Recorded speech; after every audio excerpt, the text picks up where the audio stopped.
মৰমৰ ছাত্ৰ ছাত্ৰীসকল, আশা কৰোঁ সকলো ভালে কুশলে আছা। আমি সকলোৱে জানো যে 20 জুন তাৰিখে সমগ্ৰ অসমবাসীয়ে বিষ্ণুৰাভা দিৱস পালন কৰোঁ। এই বিষ্ণুৰাভা দিৱসটো কলাগুৰু বিষ্ণুপ্ৰসাদ ৰাভাৰ মৃত্যু তিথিৰ দিনা পালন কৰা হয়। আজি মই তোমালোকৰ চতুৰ্থ শ্ৰেণীৰ অংকুৰণ পাঠ্যপুথিৰ পাঠ নং 3 থকা কলাগুৰু বিষ্ণুপ্ৰসাদ ৰাভা পাঠটো তোমালোকৰ লগত আলোচনা কৰিম।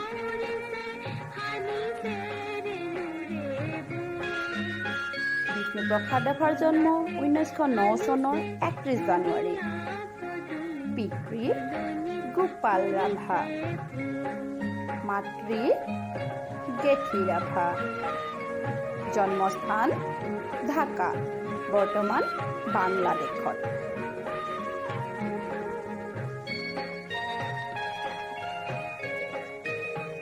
প্ৰাথমিক শিক্ষা ঢাকা, বৰ্তমান বাংলাদেশত।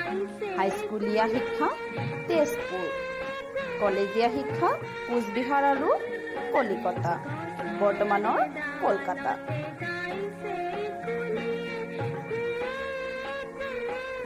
ৰচনাৰাজি সৰ্বমুঠ 47খন গ্ৰন্থ ৰচনা কৰে। উল্লেখযোগ্য কেইখনমান গ্ৰন্থ হ'ল ভাৰতীয় সংগীত, নৃত্যকলা, বৰগীত, স্বৰলিপিসহ কৃষক মুক্তিদেউ, কেৰুমণি, থুৰীয়া, সোণপাহি, মিচিং, কনেং ইত্যাদি।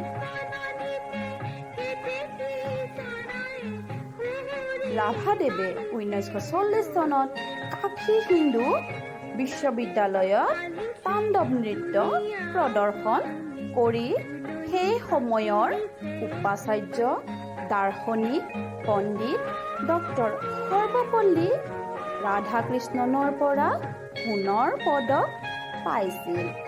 তেখেতে ভাৰত শ্ৰেষ্ঠ কলাবিদ উপাধি লাভ কৰিছিল। মৃত্যু 1969 চনৰ 20 জুন তাৰিখে তেখেতৰ মৃত্যু হয়। ধন্যবাদ।